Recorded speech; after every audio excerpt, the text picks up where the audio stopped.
My husband kicked me out after his mother faked proof I was cheating. Now I've exposed her lies. And they're both about to pay the ultimate price. I used to believe that family meant protection, that marriage was a sanctuary where love could flourish without fear. I thought my mother-in-law's frequent visits were signs of care, her probing questions about my day just maternal concern. Until the night my husband threw my belongings onto the front porch and told me never to come back, I lived in that beautiful delusion. Now I know better. My name is Elena Matthews, and at 33, I thought I had figured out life.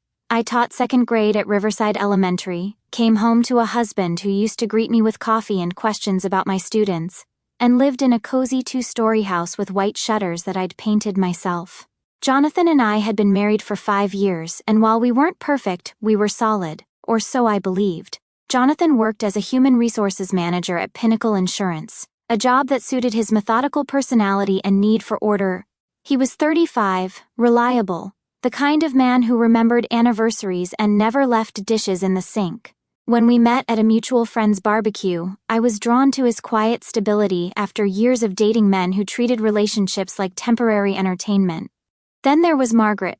Margaret Matthews was 61 years old, a retired head nurse, who had never quite retired from managing everyone around her. She had raised Jonathan as a single mother after his father died when he was 12, and she wore that sacrifice like armor. From the beginning of our relationship, Margaret made it clear that no woman would ever be good enough for her son, but she was subtle about it. A comment here about how I seemed tired lately, a suggestion there about how I might take better care of Jonathan's needs. The first real warning sign came about 6 months ago, though I didn't recognize it then. I was grading papers at the kitchen table when Margaret let herself in through the back door. She had a key, of course, for emergencies. Jonathan was working late, something that had become more frequent as his company expanded. "Elena dear," she said, settling into the chair across from me without invitation, "I couldn't help but notice that handsome young man who walked you to your car yesterday after school." I looked up from my papers, confused. "You were at the school yesterday?" "Oh, I was just driving by. Doctor's appointment, you know." She waved her hand dismissively, but her eyes were sharp, calculating. He seemed very attentive. "Is he new to the faculty? You mean David?" I laughed, not sensing the trap being laid. "He's not faculty. He's the new technology coordinator. We were discussing the computer lab renovation." "Of course," Margaret smiled, but it didn't reach her eyes. "It's just that you two seemed quite comfortable with each other, laughing and such." Something cold settled in my stomach, but I pushed it aside. "We're colleagues, Margaret, and friends. Is there something wrong with that?" "Oh heavens, no. I just worry about appearances. You know how people talk."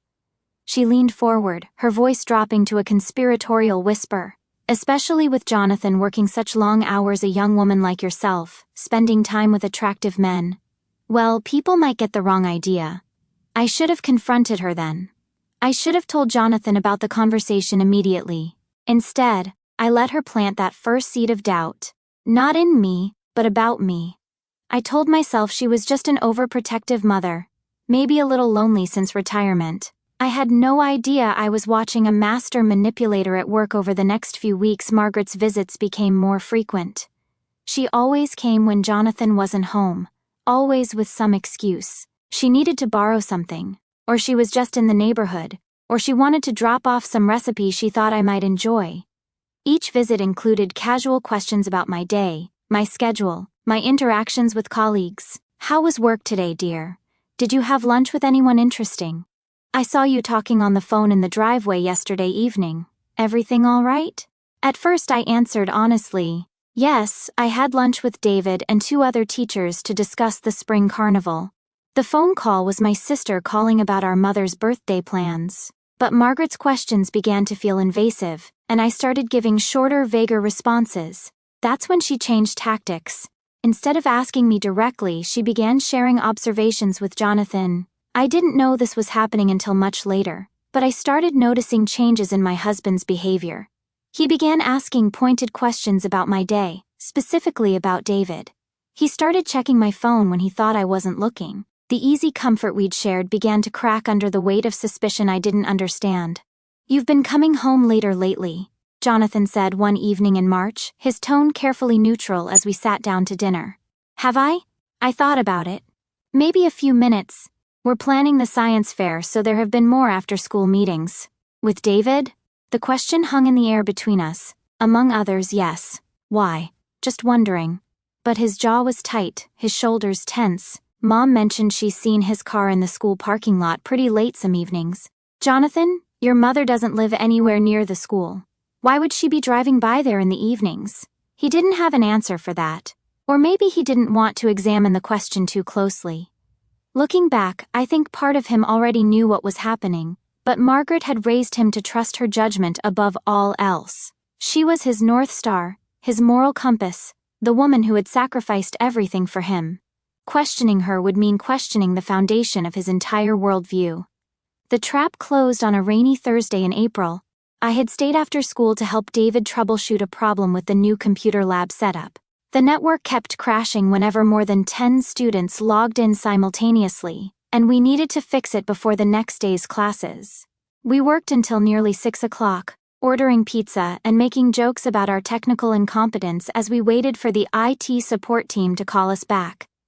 When we finally got the system stable, David walked me to my car. It was still drizzling, and he held his jacket over both of us as we hurried across the parking lot. We were laughing about something silly. I think it was his impression of our principal trying to use the smartboard. When I saw a familiar car parked across the street. Margaret's silver Buick. She was sitting in the driver's seat, and even from a distance I could see the phone in her hand. She was taking pictures. Elena? David followed my gaze. Everything okay? Fine, I lied, my stomach churning. Thanks for the help today. Anytime. See you tomorrow. I drove home in a daze, my mind racing. Why was Margaret photographing me? What possible innocent explanation could there be? By the time I pulled into our driveway, I had convinced myself I was being paranoid. Maybe she hadn't been taking pictures. Maybe she was just texting someone. Maybe she had a perfectly reasonable explanation for being in that area. Jonathan was waiting for me in the kitchen, his laptop open, his face stormy. We need to talk. Those 4 words, every married person's nightmare. I set down my purse and faced him, trying to project calm I didn't feel. Okay. My mother called me an hour ago. His voice was deadly quiet. She was very upset. About what? About the pictures she took of you and David Miller today. The bottom fell out of my world. Pictures? Jonathan turned his laptop toward me. There on the screen were several photos, clearly taken from across the street. David and I walking to my car, his jacket over us both. David's hand on my shoulder as he laughed at something I'd said. The two of us standing close together next to my car, his head bent toward mine as we talked. Out of context, removed from the innocent reality of 2 colleagues solving a work problem, the images looked damning. Jonathan, let me explain. Explain what? His voice cracked with emotion. Explain why you're having an affair with a coworker? Explain why my mother has been watching you lie to my face for months?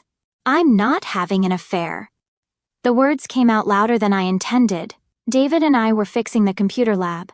Ask anyone at school. Ask the IT support team. Ask, my mother heard you on the phone last week telling someone you loved them. Jonathan's face was flushed, his hands shaking. She heard you, Elena. In our driveway, on our property, telling another man you loved him. That's impossible because it never happened. I was shouting now, desperation making my voice shrill. Jonathan, think about this. When have I ever given you reason not to trust me? When have I ever lied to you about anything important? I don't know anymore. His voice broke. I don't know what's real and what isn't. But my mother has no reason to lie to me. You might. That's when I understood the true genius of Margaret's plan. She hadn't just been gathering evidence. She had been systematically poisoning Jonathan's mind against me for months. Every innocent interaction with David, every after-school meeting, every moment of normal collegial friendship had been twisted and fed back to my husband as proof of betrayal. Your mother is lying, I said, trying to keep my voice steady. I don't know why, but she's lying. Please, just give me a chance to prove it. Prove what? That these pictures aren't real? That she didn't hear what she heard? Yes. Let's call David right now. Let's go to the school and check the security cameras. Let's call the IT support team and verify why we were there so late. Please, Jonathan, just give me the benefit of the doubt. But he was already shaking his head. I can't do this anymore, Elena. I can't live with someone I can't trust. I want you out of the house tonight. Tonight? Jonathan, this is my home too.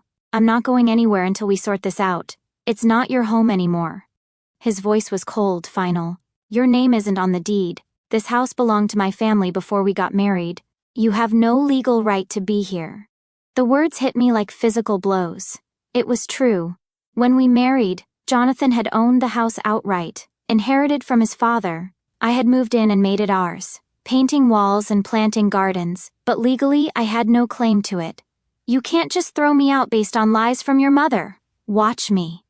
What followed was the most humiliating hour of my life. Jonathan stood in the doorway, arms crossed, as I packed whatever clothes and personal items I could fit into 2 suitcases.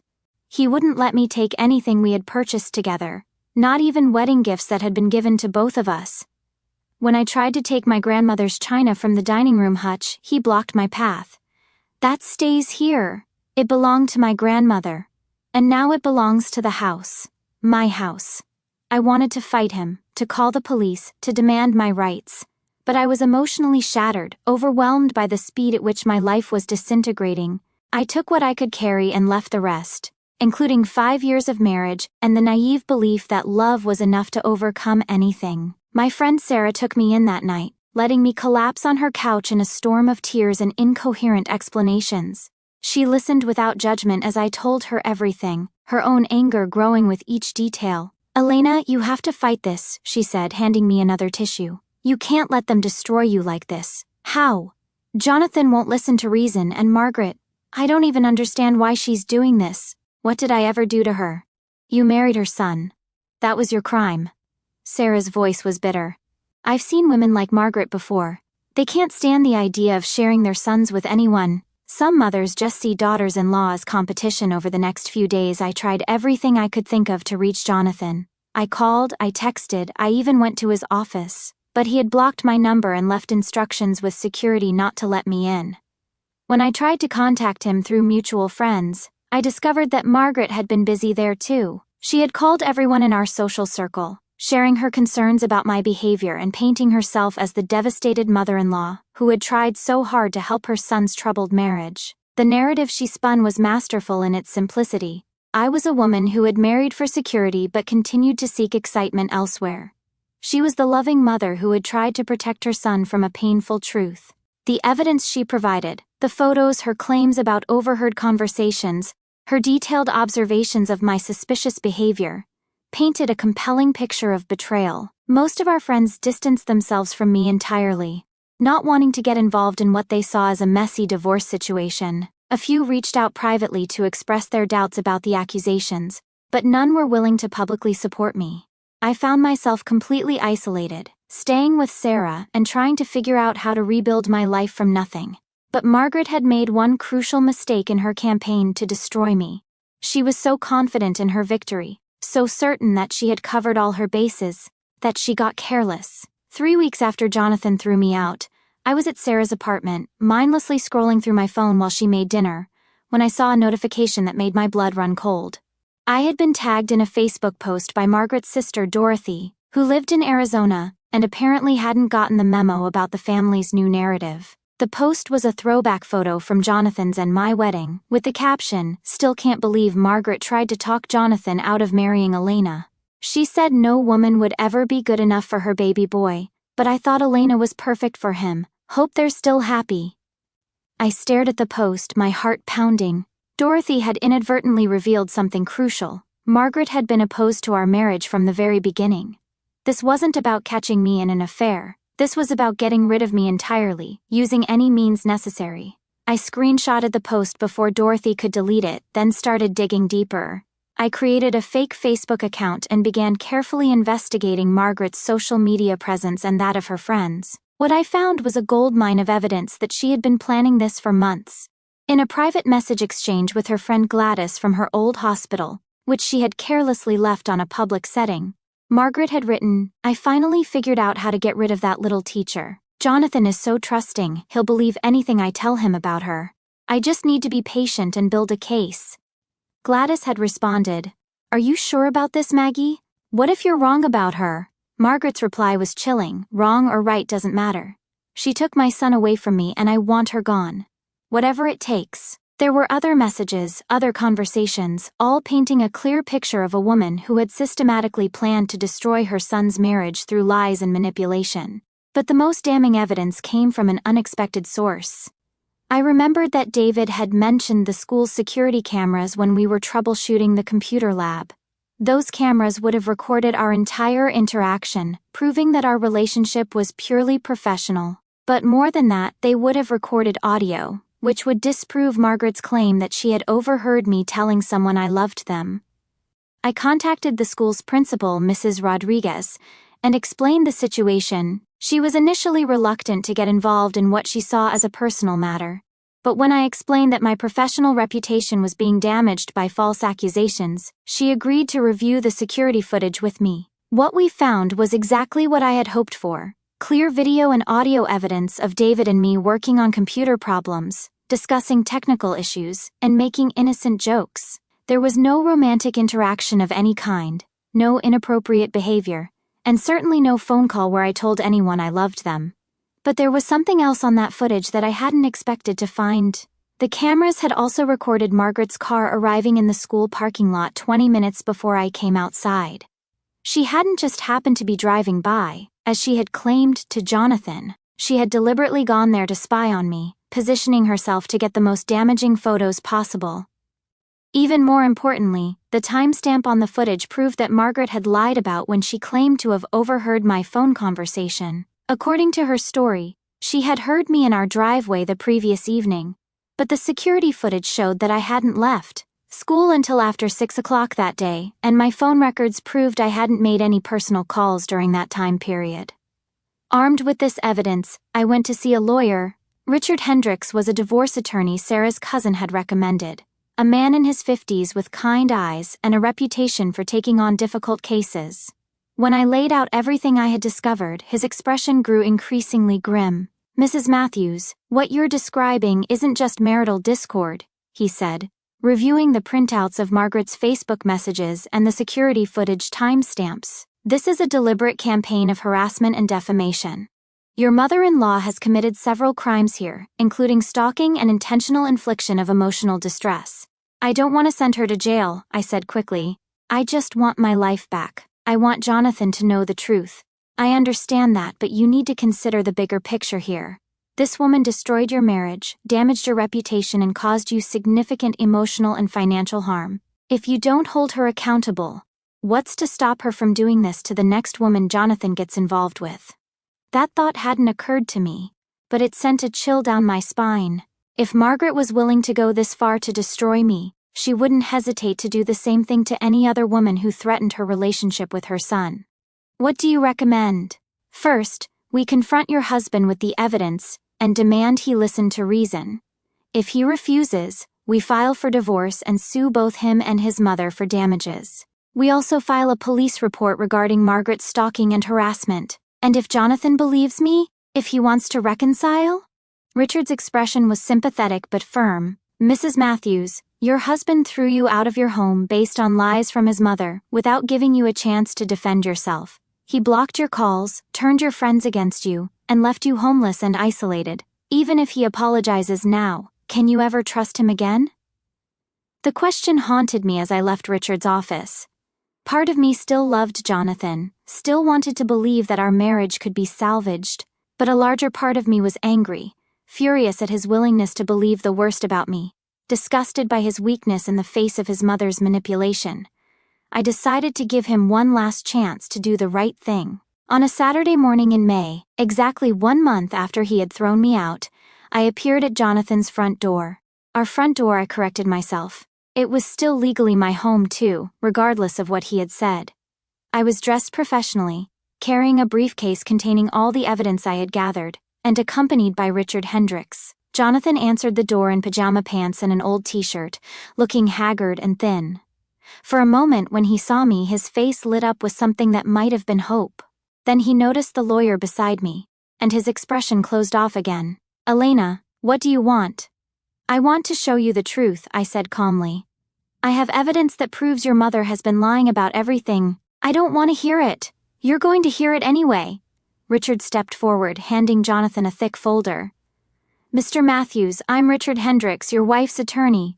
That folder contains security footage, phone records, and documented evidence that your mother has been conducting a systematic campaign of harassment against Mrs. Matthews." Jonathan looked at the folder as if it might bite him. "I don't need to see anything.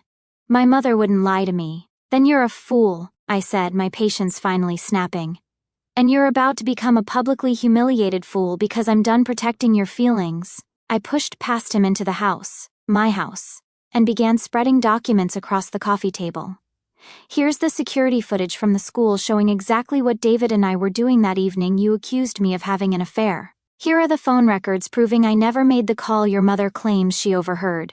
And here," I slammed down the Facebook screenshots, "are messages where your mother admits she made the whole thing up to get rid of me." Jonathan stared at the evidence spread across the table, his face cycling through confusion, disbelief, and dawning horror. When he read Margaret's message about planning to build a case against me, his hands began to shake. This can't be real. It's all real, Jonathan. Your mother destroyed our marriage because she couldn't stand the idea of sharing you with anyone else. And you let her do it because you were too weak to think for yourself. But the pictures show 2 colleagues working late on a school project exactly like I told you. My voice was rising, 5 weeks of anger and hurt finally pouring out. You saw what you wanted to see because it was easier than standing up to your mother. Jonathan collapsed into his chair, the folder falling from his numb fingers. "Elena, I'm so sorry. I don't know how to. Can we fix this? Can we try again?" The question I had been dreading and hoping for in equal measure. Looking at my husband, my broken, manipulated, weak husband, I felt nothing but pity. "No," I said quietly. "We can't." "Please," he whispered, tears streaming down his face. "I'll do anything. I'll cut contact with my mother. I'll go to counseling. I'll spend the rest of my life making this up to you. The rest of your life won't be long enough." I gathered up the documents, my hands steady despite the magnitude of what I was about to do. "You threw me away based on lies, Jonathan. You chose your mother over your wife without even giving me a chance to defend myself. There's no coming back from that. But I was manipulated. So was I." The words came out as a shout. "I was manipulated by both of you. You made me doubt my own sanity, question my own memories, wonder if I was somehow responsible for the destruction of my marriage. Do you have any idea what that did to me?" Jonathan was sobbing now, ugly, desperate sobs that might have moved me a month ago. Now they just made me tired. "I'll file for divorce on Monday," I continued. "I'll also be filing criminal charges against your mother for stalking and harassment, and a civil suit against both of you for defamation and intentional infliction of emotional distress. Elena, please. The only thing that will stop me from pursuing maximum damages is a full public confession from your mother about what she did. I want her to admit to every lie, every manipulation, every cruel scheme she used to destroy our marriage, and I want her to do it in front of everyone she told her lies to." I turned to leave, then paused at the door. "Oh, and Jonathan? I'll be taking half of everything we built together, including half the value of this house. You might want to call your mother and let her know that her little game is going to cost her precious son quite a bit of money." The confrontation I had been dreading came the following Tuesday. Richard had arranged for all the principal players in Margaret's drama to gather at his office. Jonathan, Margaret, Sarah as my witness, and several of the friends and family members Margaret had poisoned against me. I had insisted on this public forum because I wanted everyone who had believed her lies to hear the truth directly. Margaret arrived dressed in her best Sunday outfit, playing the role of the dignified, wronged mother. She took one look at the assembled crowd and the documents spread across Richard's conference table, and I saw the moment she realized her game was over. "Margaret," Richard began formally, "you've been accused of conducting a systematic campaign of harassment and defamation against Mrs. Matthews. Before we discuss potential criminal charges, would you like to respond to these allegations?" Margaret's eyes darted around the room, looking for allies, for someone who might still believe her version of events. When she found none, her mask finally slipped. "That little bitch stole my son from me," she spat, all pretense of genteel motherhood disappearing. Jonathan was perfectly happy before she came along with her manipulative ways and her fake sweetness. "So you admit you made up the affair allegations?" Richard pressed. "I didn't make up anything." Maybe she wasn't sleeping with that man, but she would have eventually. Women like her always do. Women like what exactly? I asked, my voice dangerously quiet. Women who think they can come into a family and change everything, who think they're so much better than everyone else with their college degrees and their careers. Margaret's voice was venomous now, years of resentment pouring out. You never appreciated what Jonathan gave you.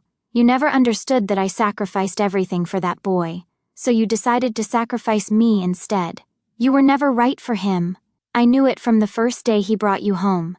Too independent, too opinionated, too everything. Jonathan needed someone who would put him first, not someone who was more interested in her little job than her husband. The room was dead silent as Margaret's true feelings were finally exposed. Jonathan was staring at his mother as if seeing her for the first time, his face pale and shocked. "Mom," he whispered, "how could you do this? I did it for you," she snapped. "To protect you from making the biggest mistake of your life. The biggest mistake of my life was listening to you." Jonathan's voice was hollow, broken. "Elena was right about everything. You destroyed my marriage, my happiness, my self-respect. And for what? So you could have me all to yourself again? I'm your mother. I know what's best for you." "No," Jonathan said, standing up slowly. "You're a lonely, bitter woman who couldn't stand to see me happy with someone else, and I was too blind and too weak to see it."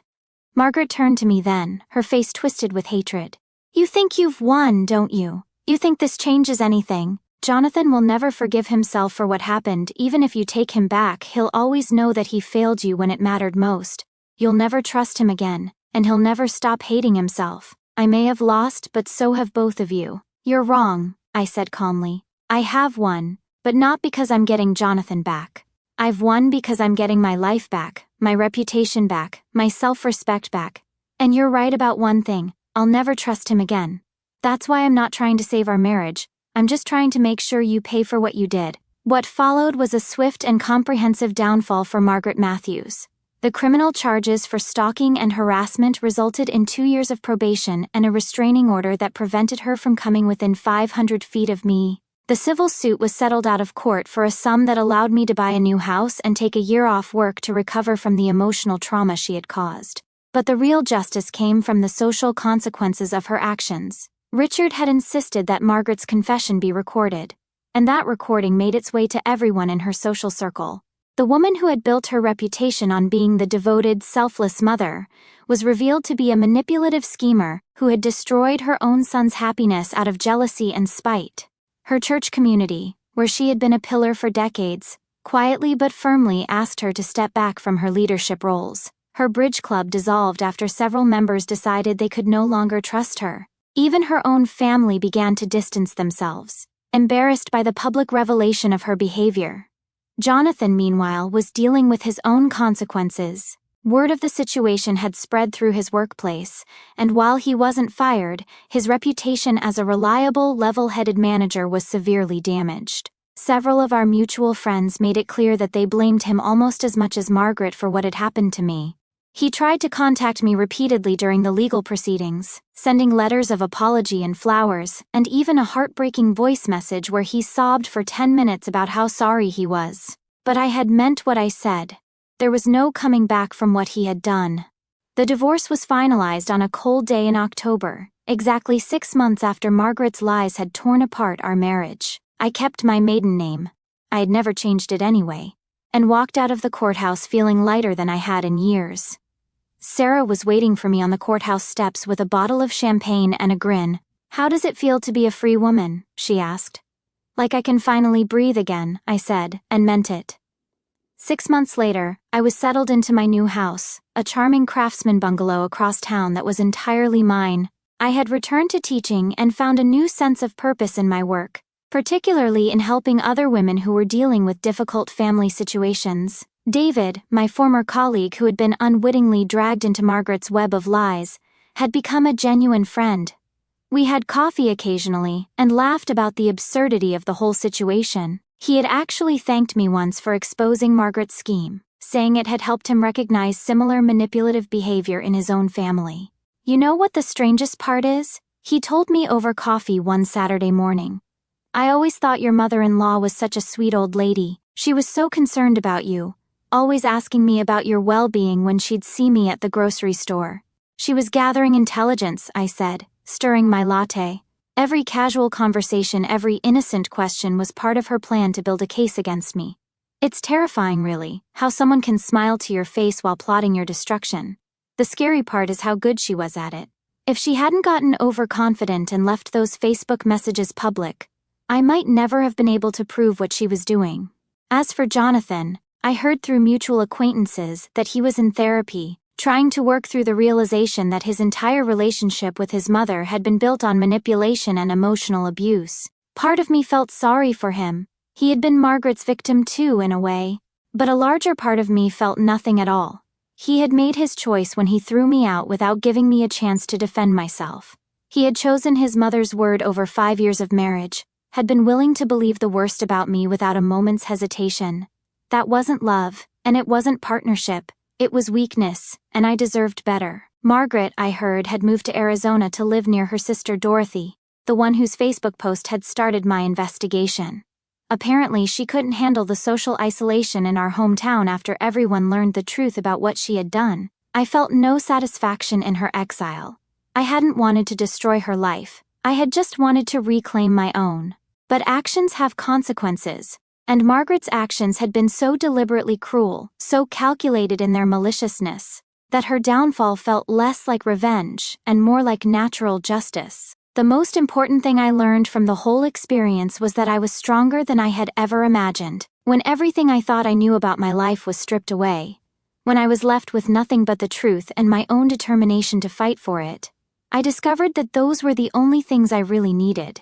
I used to think that marriage meant never having to face the world alone, that love was about finding someone who would always believe in you, always stand by you no matter what. Now I know that the most important person who needs to believe in you is yourself, and the most important person who needs to stand by you is you. I don't hate Margaret anymore, though I can't say I forgive her either. She taught me something valuable, even if she didn't mean to, that some people will try to destroy you simply because your happiness threatens their control, and that the only way to survive such people is to refuse to let them define your worth. I don't regret fighting back, even though it cost me my marriage and forced me to rebuild my entire life from scratch.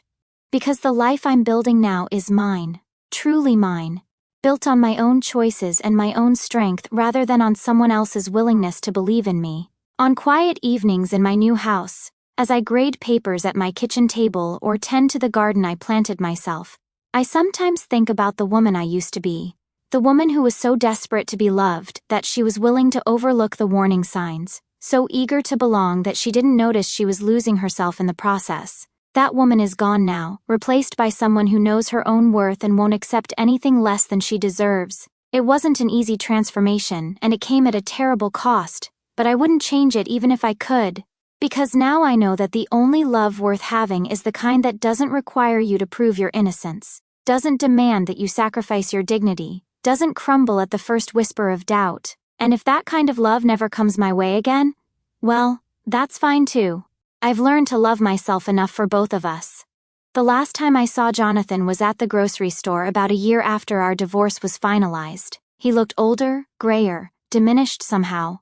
When he saw me, he started to approach, but I turned and walked away. There was nothing left to say between us, no apology that could bridge the gap between who we had been and who we were now. I heard him call my name once, softly, but I didn't turn around. That part of my life was over, and I was finally completely okay with that. I don't need his forgiveness, and I don't need to forgive him. I just need to keep moving forward, building the life I want, rather than settling for the life someone else thinks I should have. And that, I've discovered, is the sweetest victory of all.